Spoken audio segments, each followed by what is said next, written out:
Dieu ne vient pas nous dire qui nous sommes et qui il est, en dehors de ce qui fait notre vie. Dieu et le sens de notre vie ne sont ni une idée abstraite, extérieure, ni une idole que nous pourrions fabriquer, dont nous serions maîtres. Dieu s'incarne, c'est-à-dire que Dieu nous invente avec nous, comme pour David, non pas en dehors, à côté ou malgré les événements et le péché. C'est au cœur même de son amour conjugal, de ses tentations et de sa lutte, dans sa paternité, ses découragements et ses espérances, à l'intérieur de son métier et de sa responsabilité d'homme, chargé d'un peuple et de son unité. Et c'est surtout à l'intérieur du temps et de sa patience que David découvre pas à pas qui est Dieu et qui il est.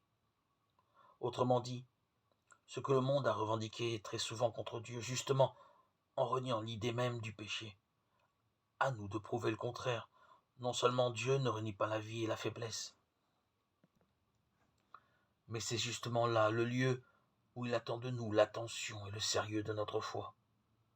Si Dieu a pris au sérieux la vie, le temps jusqu'à se faire chair, jusqu'à se faire enfant, jusqu'à apprendre un métier, jusqu'à apprendre à devenir homme dans le temps et par l'éducation, n'est-ce pas pour que nous ne maudissions jamais tous ces intermédiaires? Ainsi, depuis le Christ, notre vie est devenue une histoire sacrée.